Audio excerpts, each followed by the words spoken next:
Let's call the Grimes City Council meeting of March 24th, 2026 to order. Please stand for the pledge. I pledge allegiance to the flag of the United States of America and to the republic for which it stands, one nation, under God, indivisible, with liberty and justice for all. Thank you. Councilman Lovelady made a suggestion. I thought it was a very fine suggestion. I'd like to take a moment of silence just in thoughts of a recent young man who lost his life in our community. And then there was an accident in Ankeny involving some young children today, and our fire department also responded or helped respond to that incident. So if we could take a moment of silence just for those individuals and for those kids from today, I hope that they're pray for their health and safety, and hopefully they come out okay.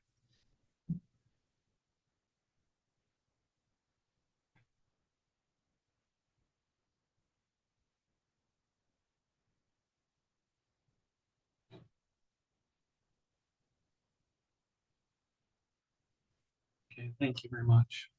Thank you for the suggestion, Councilman Lovelady. Roll call, please. Phillips here.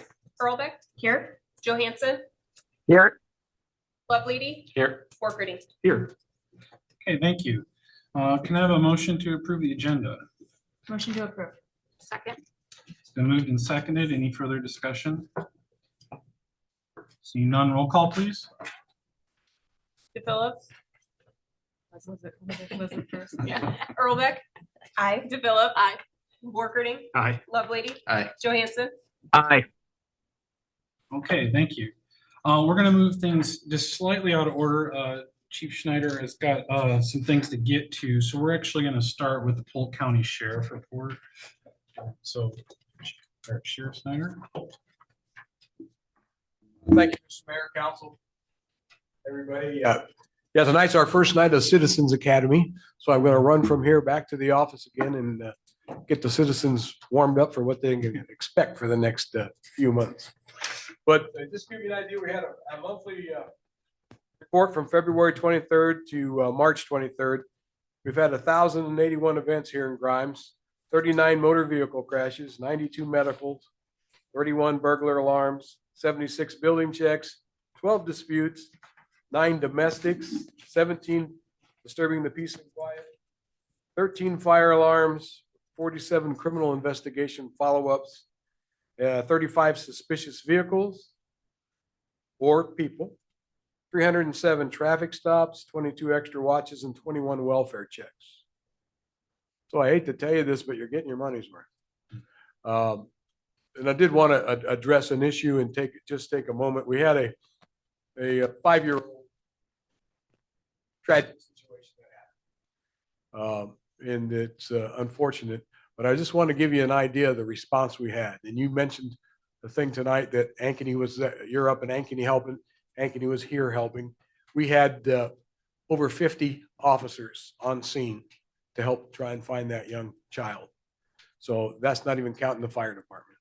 So it was an amazing response. It was great to have. And we pulled every detective we had, called people out of bed. Everybody came out, and we were all set up, and the command post down at the Odessa auction. So it was a great response. It's an unfortunate situation, but you should feel good to know that that's part of the service that you get with us that come along, and we hope that you never need it again.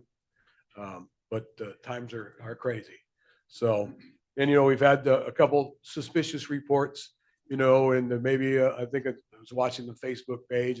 They were talking about a possible attempted abduction, and I know the detectives are working on that. We have a lead detective on it who's probably one of the best that we have, along with the team, and I think we'll have that cleared real soon. They told me that we're doing one more final interview tonight and think that they'll get to the bottom of it, and I'm hoping that it comes back to the fact that it was a simple miscommunication between somebody trying to help somebody whose bicycle chain broke. So by the time it's all done, we chased down cameras, we did everything and followed up, and I think that the detectives will have a cure for that tomorrow. I know a lot of folks have questions on that. So think that's what I have for you. If you have any questions, I'll try to answer them. And other than that, I'll again thank you for squeezing me in, and I can get out of your hair. Yeah, any questions for Sheriff Snyder? Thank you. Thanks, folks. Appreciate it. All right, Appreciate it. all right, that's gonna move us on to the public forum. Before we get started with the public forum, there's a slight change tonight, and I just want to provide some context to that. Yeah. I thought I was getting some weird signal, sorry. So we did pass some changes back in January about how public forum was to be conducted. That was a change just to start with the new year. We just didn't quite have all the technology lined up to administer those changes. And so tonight is the first night we have all our ducks in a row to get it going. So public forum is supposed to be 3 minutes to make an address. And so we will have a 3-minute timer on the screen. And then the city clerk will just give you a notice when your time's up. So those are rules that were passed in January. And so I just wanted to address that difference because I'm sure some people will notice it. So with that though, anybody wish to address council at the public forum? Yes, we have 3 people signed up. Okay. First is Joe Herman. Okay, Joe, come on up. Joe Herman, Northwest 8th Street. I'm sure you guys are glad I missed the last couple because I'm probably a thorn in your side, but nothing personal at all. I promise you that. You know, I missed the last couple. I was hoping that the city council would do the right thing, and wow, no, it didn't. You guys took no input from any residents along the park there. You just tore down a building that's not going to be touched. Well, would have been able to been used for the next several years because we're talking several years before they expand. Now that the library's down, wow, it's a huge spot, huge spot. You guys had a resident come to the city, give you a drawing that adjusted the drawing you had. Guy's a genius. That's perfect. He twisted that 90 degrees. And you know what? By doing that, there was 70% of that green space left. The city put out that we're only using 25% of this location. No, you're not. There's not 75 to 80% left. There never was 75 to 80% left. Am I wrong? Is it just misleading? The city did put that out. You've got about 15% of the green space left over there. Now, yeah, the building takes 25% of the space, but the 120 plus parking spots takes away the rest of the 60%. I talked about this construction coming up. James, we know it's shut down.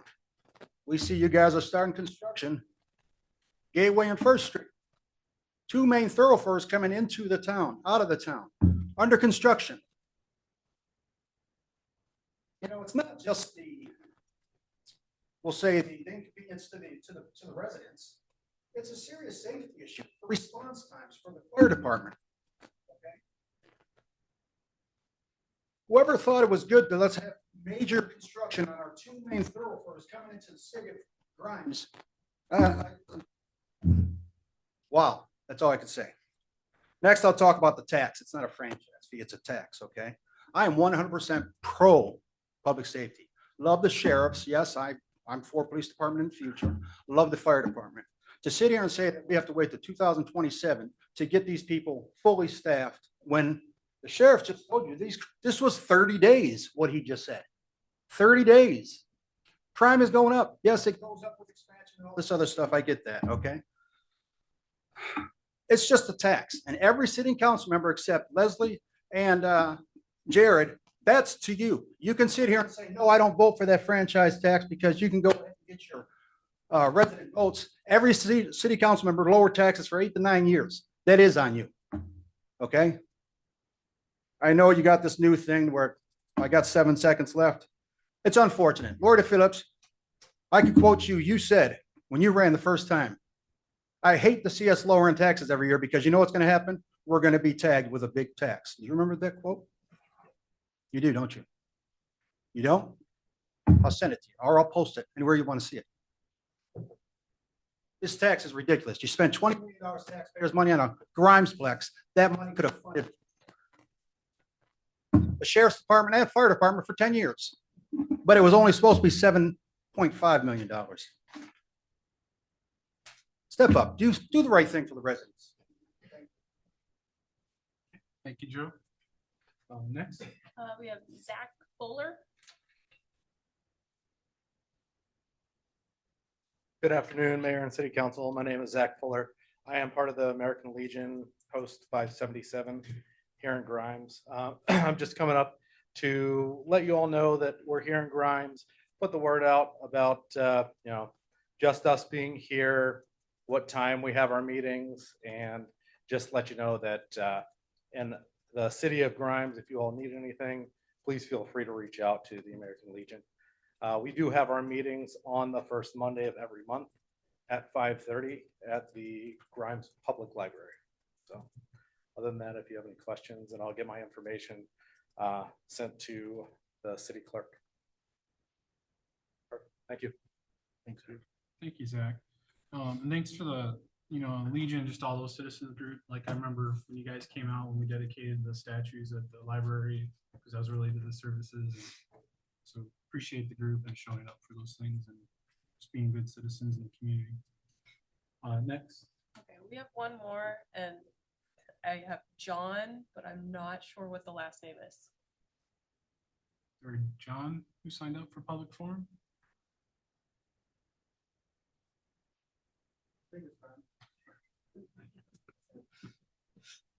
No, was there someone else that it wasn't John? It's like John. I might have signed in because I signed into this. Oh, okay. And that is not the first time that happened. So yeah. No, you're fine. Okay. All right. Well, thank you. Those spoke. Any written communicate? Well, no, we don't do that for this part. Okay, sorry. All right, so just a comment for the good of the order. Saying spending this much money on a building and you could use that for firefighters. Actually, we can't.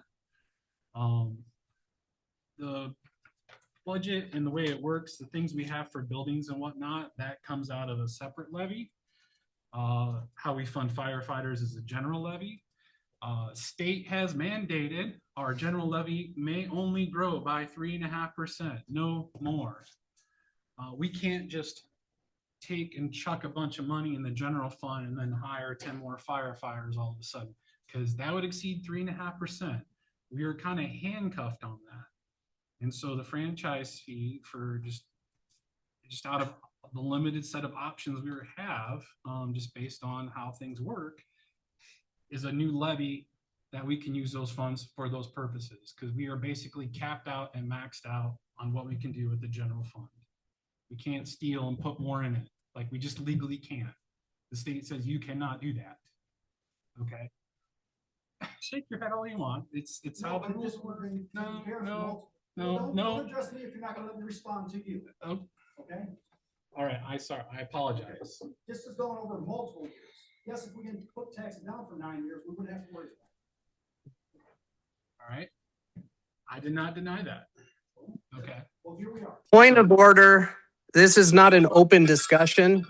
This is a public forum that is concluded, and these are council comments. It's a business meeting. It's not an open conversation. If somebody wants to address council members post business meeting, you're more than welcome, but it's not appropriate right now. He addressed me again, Mr. Johansson. Again, this is not the time, Joe. Okay, we'll talk later, buddy. All right. Happy to anytime. Thank you. So anyhow, I feel, the council is trying to play with the levers that we are legally allowed to have to do what we think is the right thing. And then I'm happy to talk with Joe or any other citizen about like how those rules work and what we're trying to accomplish. So any other council members wish to add to that or anything else? I'd just like to add, I don't think it's unique to Grimes, unfortunately. They provided us some information that most of the cities around that are very similar to Grimes are dealing with the same thing. They're already at a 3% to a 5% levy. And it's sadly, like you said, there's only certain buckets that we can pull from. And it's the unfortunate situation that we're in, but here we are. We got to move forward, and we got to make sure that we do protect the citizens, and we have the response times like the sheriffs have did, in the recent month. So. Yeah, and I think as it comes to budget, I mean, I think council in the past has taken the levy rate to our citizens very seriously, and that's why we worked hard to continue to bring that rate down, to continue to provide all the services that you guys need, while continuing to make sure, our residents aren't paying more money to the city than we feel that we need. We're not here just to take your money and put it in a bank and sit on it. So that's why we very, very thoroughly and thoughtfully continue to bring down the levy rate. Now, it's unfortunate that the state has since then imposed some restrictions on us on how we continue to fund things going forward that weren't in place before. And that's kind of left us in a bit of a tough situation on continuing to fund things that we need to. So thus comes into play the franchise fee to go towards those additional police officers and firefighters that we need. The only thing I would add to these comments is just there was a blatantly false comment that was made that the Grimesplex somehow only siphons money from the city. As you pointed out, Mr. Mayor, that money to fund that project came from private donations and then the city CIP, and it currently kicks off general fund money to the tune of about $750,000 to $1 million a year, if not more, projected. And so that has been a net positive to the city's general fund and budget. And just wanted to point that out for the general public listening. Yeah, and that's a very good point, Councilmember Johansson. I appreciate that because there's been even conversations about tapping into that fund for some of these purposes. Maybe we'll have to cross that bridge. Who knows? But anyhow, but thank you for the clarification. With that, we'll close the public forum. Move on to consent agenda. Is there a motion to approve the consent agenda? Approval. Second. Been moved and seconded. Any further discussion? Hearing none, roll call, please. DePhillips. Aye. Porkerdy. Aye. Johansson. Aye. Earlbeck. Aye. Lovelady. Aye. All right, consent agenda passes. Thank you.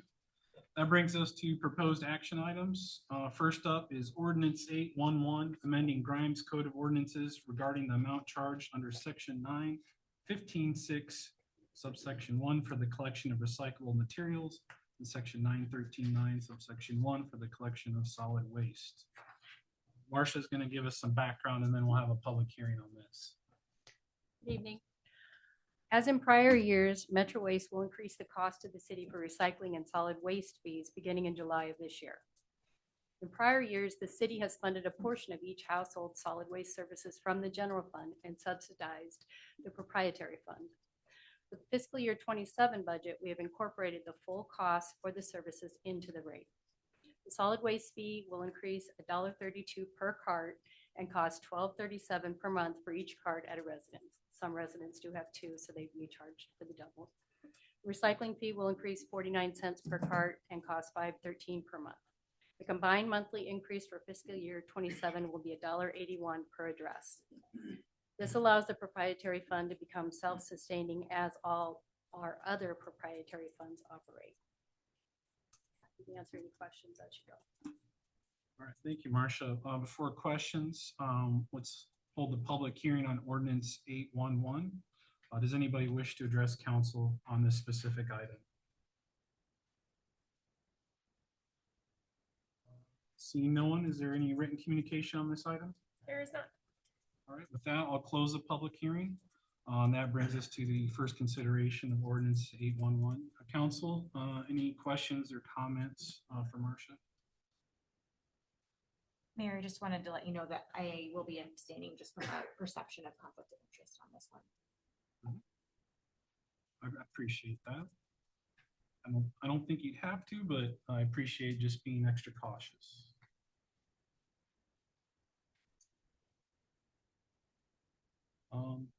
The only comment I'd have, just for the good of the order, we kind of consider this as one of those services that gets provided. You pay for it directly, kind of call it a pass-through cost. And, we've talked about shoring this up for many years and not subsidizing it anymore. Feels kind of like the right time, especially considering just the constraints that we're under. And so, it is what it is. But residents want their trash and recycling picked up, and we're doing a good job of it. And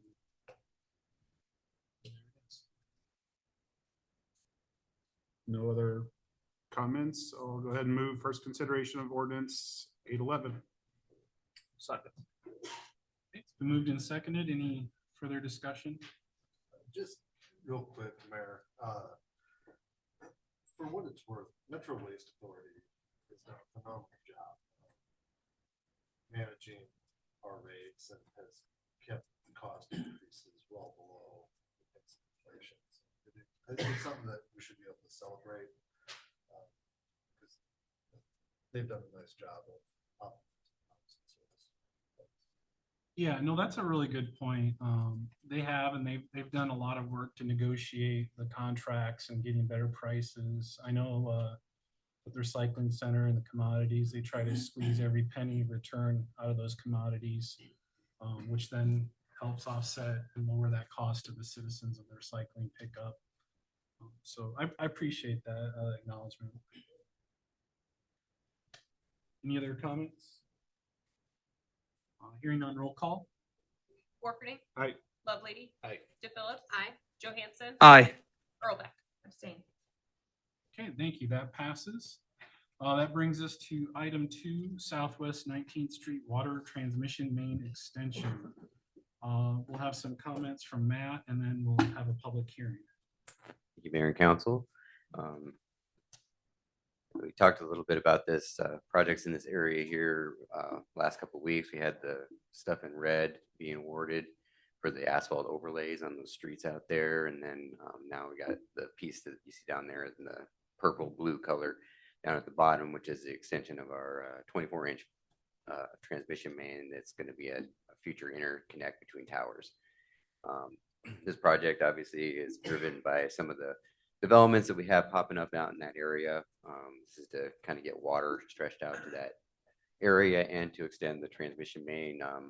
The transmission main is also a piece that's coming from our water study that we had done a few years back, following the recommendations of improvements in that regard. This project was bid last week on St. Patrick's Day, and we had 8 bidders, and the low bidder was Evolution Contracting out of Indianola. It was the bid of $1,077,680. All the bids were over the engineer's estimate of $938,365. One of the items that we did do a little bit of like why we're engineer's estimate was under, and turned out that a lot of the unit prices that were used for the ductile iron fittings and the pipe were a little higher for all the bidders we anticipated it to be. So that's kind of where that difference was and why we were under the bid, all the other bids. But all the other bidders were all compact and in a good tight range. So I have no feelings that they were out of line or anything like that.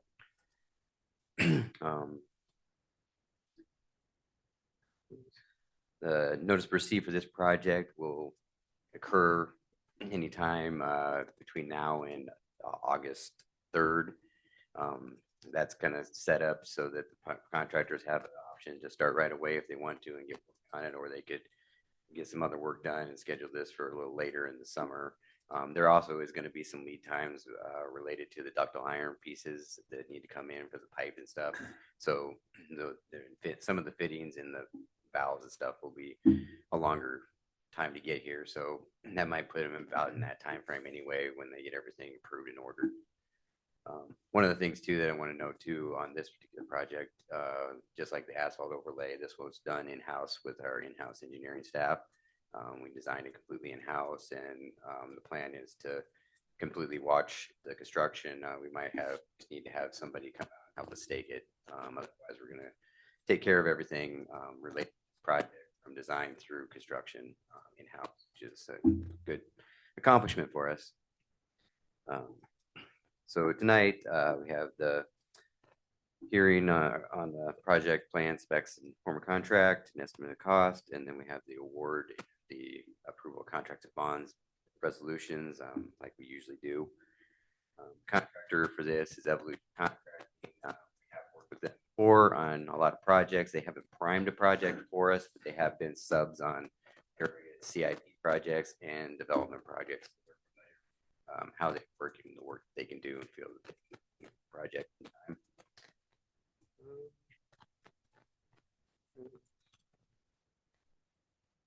That's all I had.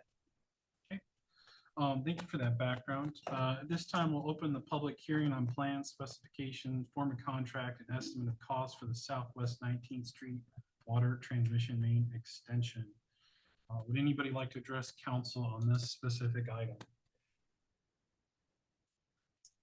Hearing none, any written communication? No, sir. All right, with that, we'll close the public hearing. And that'll bring us to the resolutions. I'll just, I have one thing I want to point out and then one question, and then council, feel free to jump in after that. But I do appreciate the comment about how it was designed in-house and we're watching it. I remember many years ago, we had third parties doing that for us. And there's definitely a time and place for that to happen when we don't have the expertise. And but when we can do that ourselves, there's often a benefit because we care a lot more when we do it in-house. And I remember some issues when I first got on council where, sometimes there are issues with that third party. So it's nice to see these things done in-house. There's probably a little bit of cost savings too. Oh, definitely, yeah. And I also feel it gives us a good opportunity to potentially have a better product in the end. So thank you for pointing that out, Matt. The other question I have, a water main like this is bigger than like that development would require on its own, which is why the city is incurring the cost for this, and it's not just part of the development. Yeah, correct. We're moving it out farther. In the end, the ultimate goal is to have the tower that we existing have over on Enterprise connected with a future one that's going to be kind of up off of Highway 44, up a future roadway that will be out kind of by the bus barn. That's kind of the anticipated location of the next tower. And then those towers being interconnected with a bigger main that helps kind of balance the system and feed the system, the distribution system better. Right. Yeah. But, and just to be real clear though, and that's all really good. And we're thinking of the future and connections and all that. But, absence of those future ideas, like this developer would not be putting this size of pipe in the ground. No. Yeah. I think that's just worth pointing out. Sure. Because, I do believe that we want development to pay for development. This goes above and beyond kind of the normal and expectations. Yeah. So I just want to point that out for the good of the order. Council, any other comments or questions?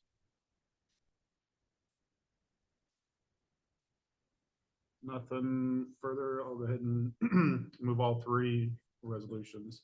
I'll move resolution 03-4126, resolution 03-4226, and resolution 03-4326. Second. All right, it's been moved and seconded. Any further discussion? Hearing none, roll call, please. Workney. Aye. Earlbeck. Aye. DePhillips. Aye. Lovely. Aye. Johansson. Aye.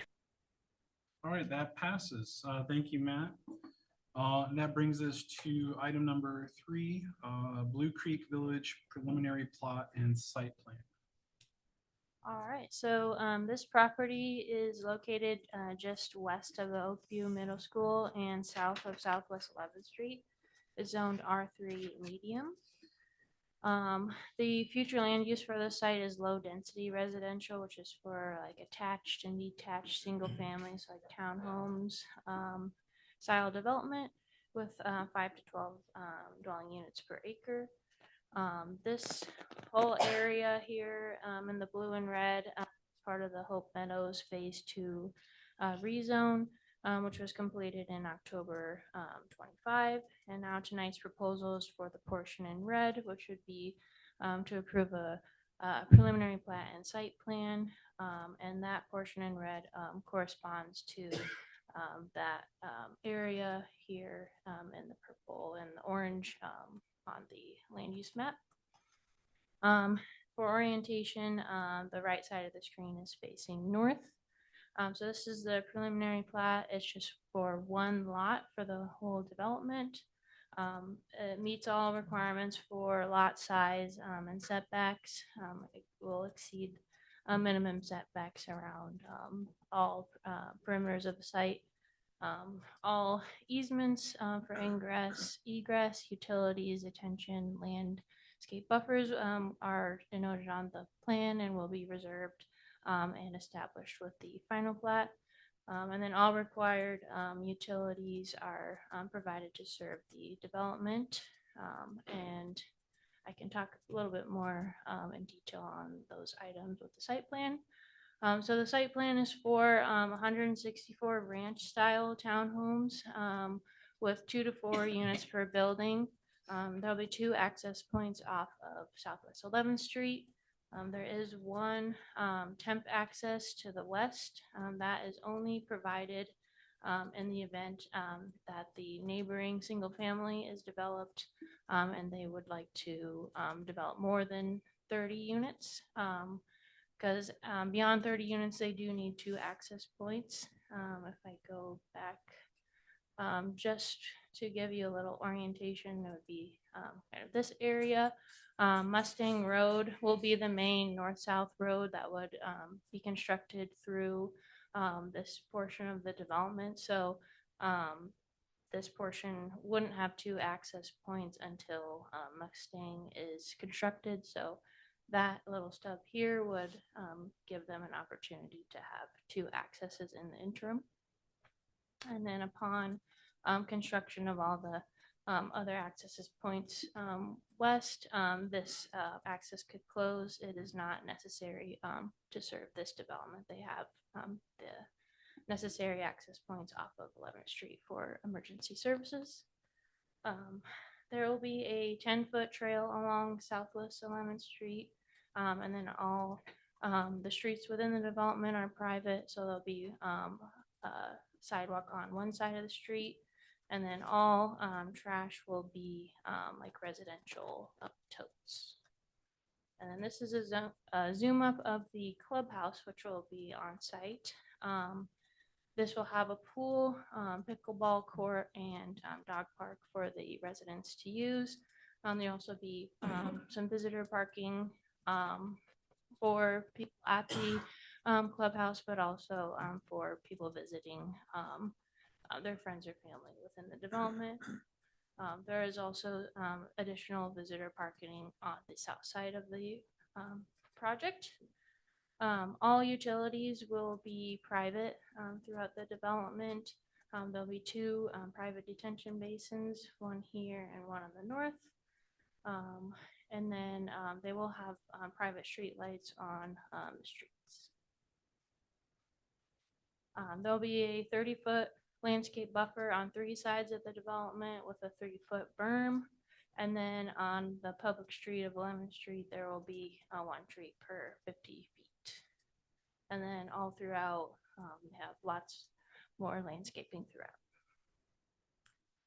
Parkland is not required per their development agreement. They will provide fee in lieu, which will be utilized for improvements to Meadows Park to the north. This development is within a 1/3 mile of the park. And then with future trail connections on 11th and through the trail corridor along the transmission line, they will have trail access connecting them to Grimes. And then there would be an anticipated park somewhere down here with future development, so they would have the ability to go there as well. And then these are the townhome units. There are 5 different designs for that 2 to 4 unit buildings. They're all using vertical and horizontal siding and mixing the colors. And then stone veneer, and then shutters and coach lights on the front. This is a 2-unit building. This is example of a 4-unit building. This is a 3-unit building, and then the units along 11th Street that have a frontage on 11th Street will have a like porch design facing out to the public street to help just kind of dress that up and give it a little more of a street front design. So there will be 4 units that have their side on 11th Street that will have this type of design. This is another of the 3-unit building using the same materials, and then this does show like what that porch would look like along 11th Street. Their final elevation here. Staff would recommend approval of the site plan subject to our last remaining comments. We do have representation online available for questions. Thank you, Evan. I'll just, one comment I have is I really like this product a lot. I know when we were doing the comprehensive plan and having public input, having the different varied kind of housing options was really important. And there's probably not enough of this kind of product, so it's exciting to see that happen, especially as I heard comments talking to people in that process, but also just in general of a lot of people want grandma and grandpa to come move here, be part of the community, and they typically don't want a 2-story house, right? They want a ranch, and these kind of units could work well for that population, and so it's also potentially a nice place to start too. So it provides a lot of good options. So I'm excited for it. I also appreciate the design. Whoever came up with the 2, 3, and 4 varying the unit sizes, I think that'll make the aesthetics nice. So it's not just so cookie cutter. So well done on that. But council, any comments or questions? You have a comment and a question. And like David said, I do appreciate, these look very nice. And I do think that does serve what a lot of people in the community have been looking for. My only question is for the developer, are they looking to basically go straight to rentals on these, or are they looking to sell them, or is there a mixture of the two?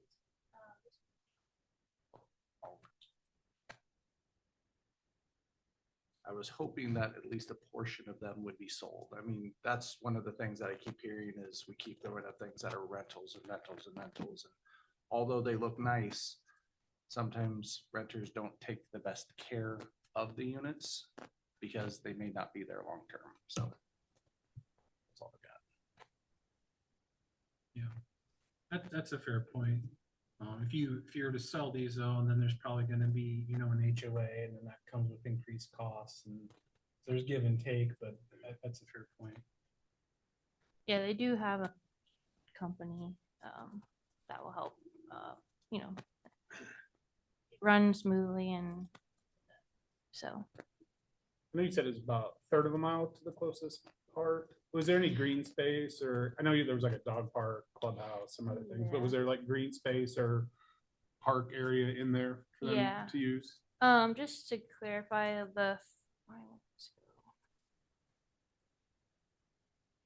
won't change the slide. Well, anyway, okay. The 3rd mile, that was actually just from the furthest point too. So these people will be a lot closer. But yes, there will be open space. They have all of the kind of detention areas are open, but they do most of the usable space that they have would be up by the clubhouse. Thank you. Council, any other comments or questions, or is there action? I will move Blue Creek Village preliminary plat and site plan. I'll second. Okay, been moved and seconded. Any further discussion? Hearing none, roll call. DePhillips. Aye. Porkerdy. Aye. Lovelady. Aye. Johansson. Aye. Earlbeck. Aye. All right, that passes. Thank you. And that brings us to the home place site plan. Hello. All right, tonight I just want to give a little preliminary timeline before we go into the site plan. So this area highlighted in blue was approved for rezoning in June of 23. Next came the preliminary plat here for this middle piece in November of 25. And then tonight, that brings us to the site plan for home place. Just as a precursor before we get into the site plan, I believe a year or so ago, you had seen this come through council under the Allure as 44, and they previously came back to council to amend the site plan and provide this preliminary plat from November. That was just to convert a 60-unit building that they had originally planned into a 20-unit building for the Allure site plan, and then a 40-unit building for the home place site plan, which brings us here tonight. So proposed on the site plan is a 40-unit building with an attached garage, which has 18 stalls, 69 total parking spaces, which includes that 18 in the garage and then 51 surface parking spaces. And then private sidewalk and then a private full access drive that is also shared with the Allure property. And then their detention for the site is already built along with Hope Timber Plat 1, which is to the north of this property. For the site plan or for the utilities, they'll have their water service coming from the south off of Northwest 2nd Street, and then they'll have both private sanitary sewer and private storm sewer that is a shared kind of agreement between the Allure site plan and then the property owner for this site plan. And then for the landscaping, their landscaping meets all of the requirements for both open space and also street trees along Northwest 2nd and Northwest Ridgewood Drive. For the building itself, the property owner or the developer is proposing a lap siding material along with stone veneer and a board and batten siding. So facing the public street would be this southern elevation with the attached garage also shown. In the middle here is the north elevation facing internal to the apartment complex.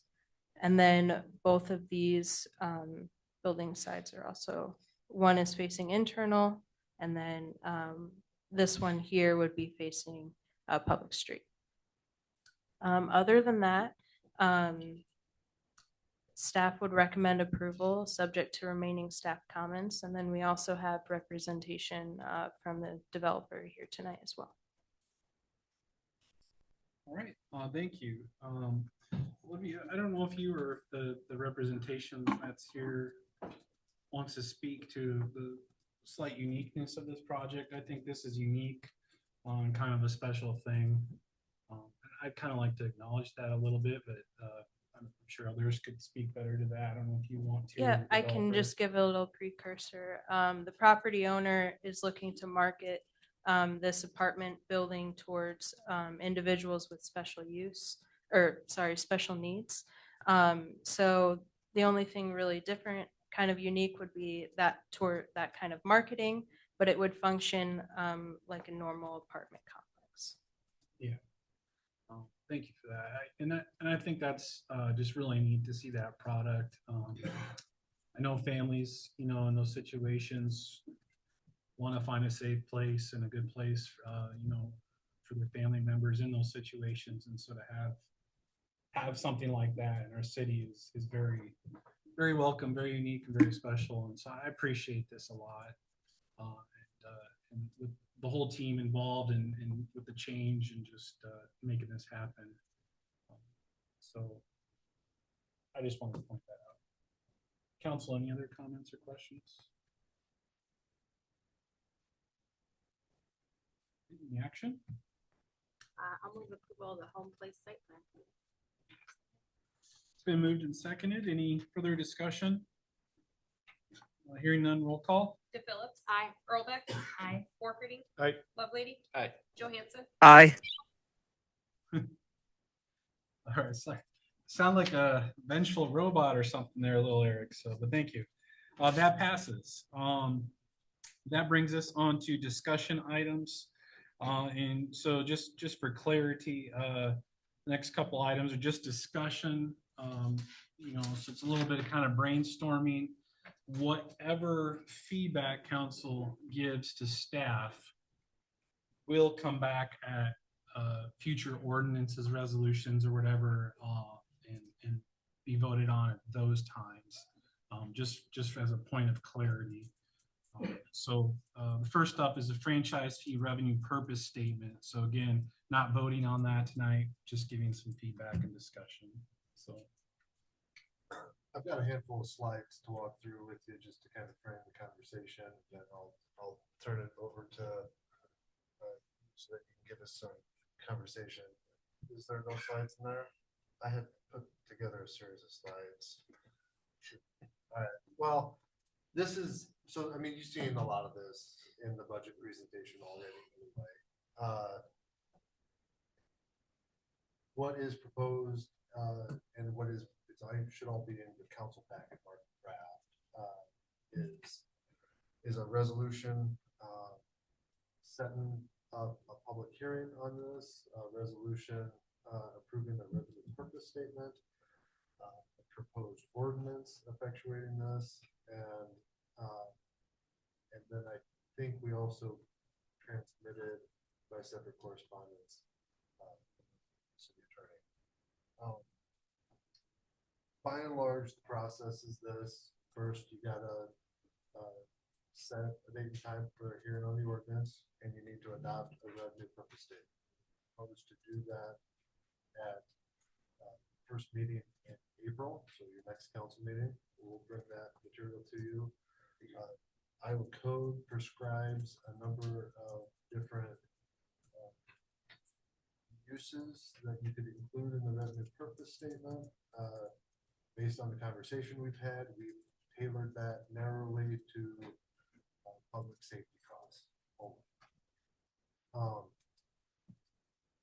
The public hearing, trying to recall offhand, that would set the public hearing on the ordinance for the second meeting in April, and then it would be one of those things where you will probably hold the public hearing, do the first reading, and then in the subsequent meetings, you would conduct the second and third readings, and by the end of May, the ordinance will be adopted. There is an opportunity for the public to collect signatures and force this to a referendum. If you get a valid petition, you will have a choice. Either send it to referendum or abandon the proposal altogether. Get to that spot, we'll have to have some conversations about what you want to do. That's pretty much what I've got tonight. I had the rest of it was mostly slides drugged forward from the budget workshop, so it's information that I've seen already. I think I'm mostly looking for, again, just reconfirming commitment at 3% franchise fee that funds all of the public safety requests. There was 2 positions that it did not fund. That was the communications position and the IT position. And then we were also going to set the revenue purpose statement at public safety only. that. Yeah, thank you. That is what I recall that we discussed in the past, but you're just seeking confirmation from council that that is indeed the language and purpose we do want you to draft. Yep. For when this does come Yep. before council officially. Yep. Yeah. You know, the only question I have with that language is, you know, once you put that language out there, that locks you into this bucket of money, if you will, from henceforth going forward. This is what it's got to be used for. That's correct, right? I mean, I think you could probably go about amending the revenue purpose statement and the ordinance, but you'll be subject to all the same procedures. The only thing I would point out, Mayor Gish, is that given the amount of money that we spend in our budget dwarfs the amount of the franchise fee on public safety alone. I don't know that we would ever run into that at 3%. Obviously, I'm not in support of the franchise fee, but the language is a different question. You know, I think to your point, we would have quite a bit of room before we gotten to a point where we'd be needing that money for something else. Yeah, and I agree with that. I just wanted to point it out for clarity. I think that there's some work we're going to have to do, and perhaps maybe for a couple of years. And I don't see any shortage of use out of this purpose for public safety. But yeah, no, very good point. Just want to be laying all the cards out though. To that end too, Jake, do you have I don't have the budget in front of me, but do you have the approximate amount that we spend on public safety that would be total within our budget? Just kind of bear with me as I talk out loud about it. I mean, our contributions to the fire department are in the $3.5 million range. And I mean, this current budget, it might be, the fire department's more like, what? No, I mean, the total towards public safety Is 8. 43% of it.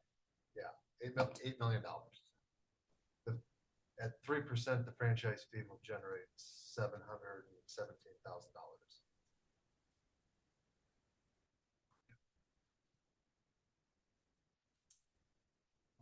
Any other questions or feedback on the revenue purpose statement? Quick question I had is, if we ever needed the other extra 2%, you have to adopt a separate statement for that 2%, or does it all fall into the one that we do today? I don't know if you have the answer. If you don't, it's okay. I was just curious if we ever take the 2. Well, I mean, I think that's a conversation that you need to have at that point in time to either, because again, you'll have to amend the ordinance. You'll be subject to all of the same procedures, public hearings, notice requirements, referendum petitions, all of that stuff. I would think that at that time, if you're going through that, you would have an opportunity.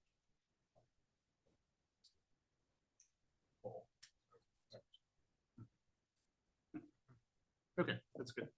I was just curious. No, it's a good question. Just fully understanding the whole thing. So. I mean, I think the way you have it set on it, fully going towards public safety, I'm good with that. I think that was what we wanted it to make sure it went towards. So, yeah, I agree. From a timing perspective, this puts the public hearings and the first reading, all of the consideration based with the budget, so it all kind of moves forward at the same time. Right. So by the time you get to the third reading, assuming that it's not challenged, it meets those thresholds, then it would pass, and then the new budget, all of it would go into effect roughly July 1. Right. Yeah. So would that mean that we would have all of what we're funding July 1? for the sheriff, for the firefighters, or would that come fiscal year? I mean, provided that they're able to get through like hiring processes and follow all that. Yeah, but yes. It'd be approved to move forward, so it'd just be on Correct. how quickly we could get them staffed. Yeah, yeah, that's just like administrative and then all come together. And like it should be. We'll have a completed budget and understanding that there's authorization to proceed well in advance of the new fiscal. So they can essentially have the hires in place to start July 1, 26, right?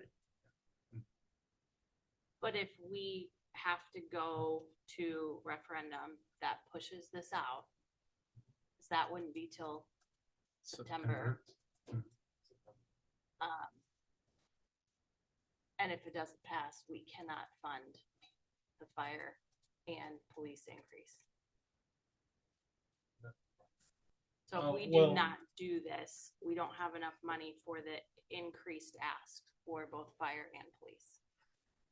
Which is why we're doing this. We don't want to be taking more money from people, but we do not have enough money to fund fire and police. Not without making structural changes in the budget. That means, in other words, not funding anything else. It could mean a multitude of.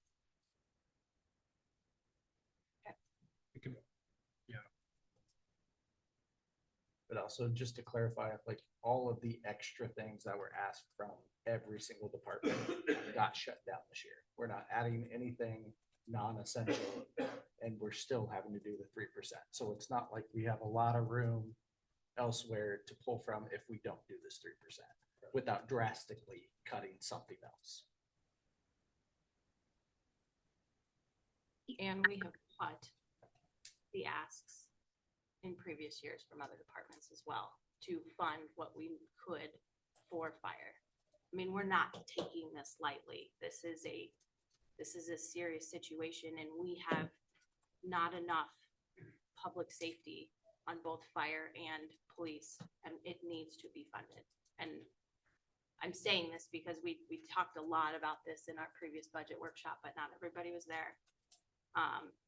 This is not taken lightly. I'm firmly stand behind this for funding public safety. To reinforce your point, 2 years ago, you opened a new library. And the very first budget cycle after opening it, we cut their budget, which last year did result in a reduction in library hours. So yes, I mean, you have, the public has experienced that. And we hired 2 auxiliary fire positions. Right. And what we did is we cut other people's budgets.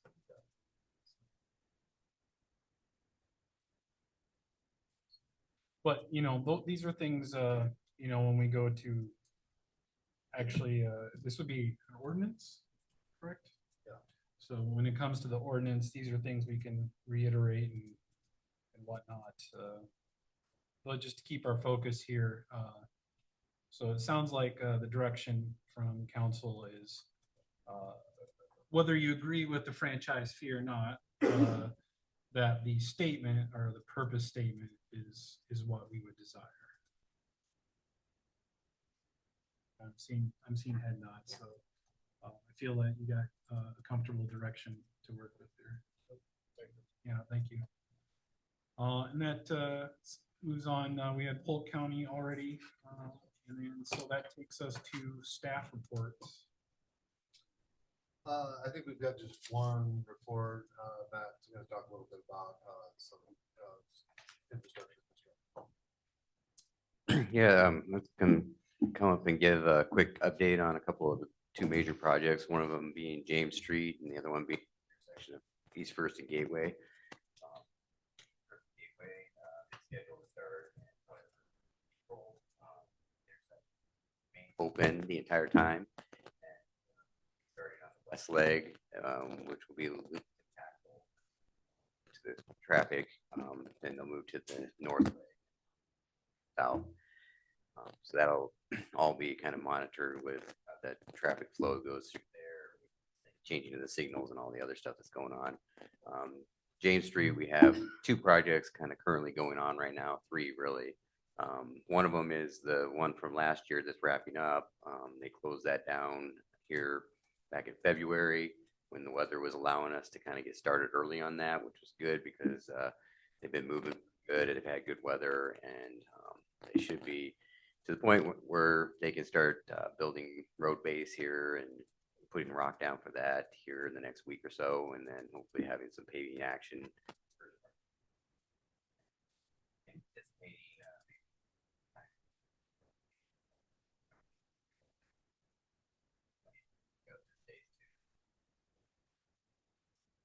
The other project that's going on is the other phase of that, which is the from 11 to 19. I've started working on some construction work there, but it's all been off-road stuff. They've got water mains along section.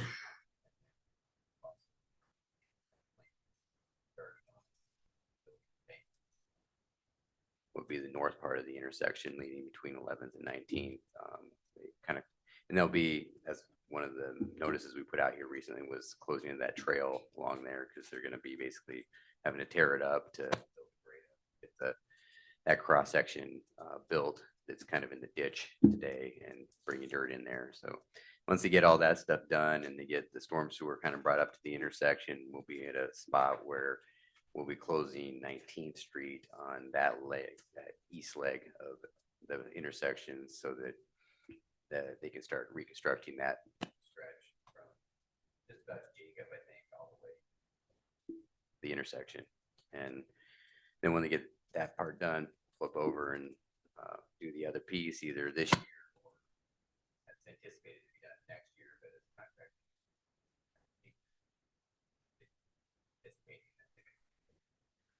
looking to the other side, and then they reopen the 19th close and then close the other side.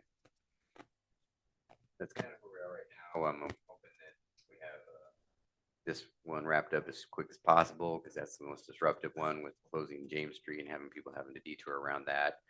We also have some reconstruction happening over here. We have 5th and 6th Street kind of getting started too here.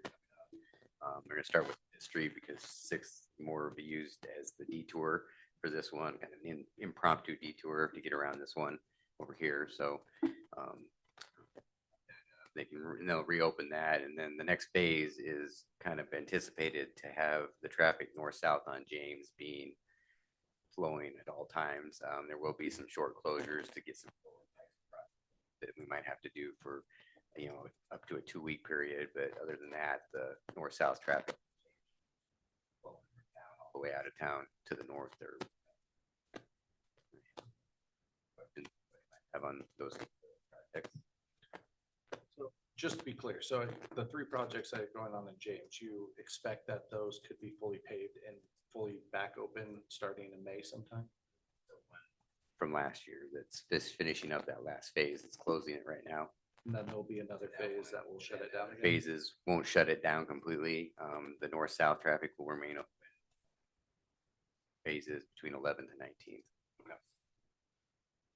Yes, basically, we've gotten through the pain of getting down to the 11th, or basically the end of the South Sports Complex.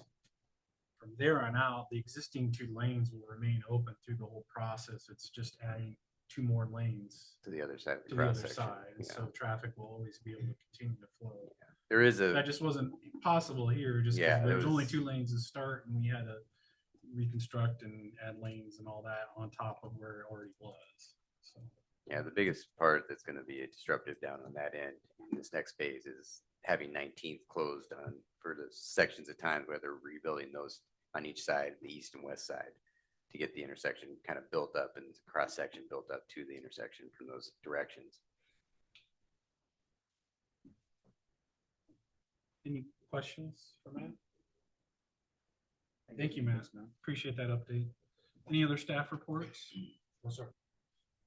That brings us to mayor and city council reports. Any reports from any of the liaison positions or anything?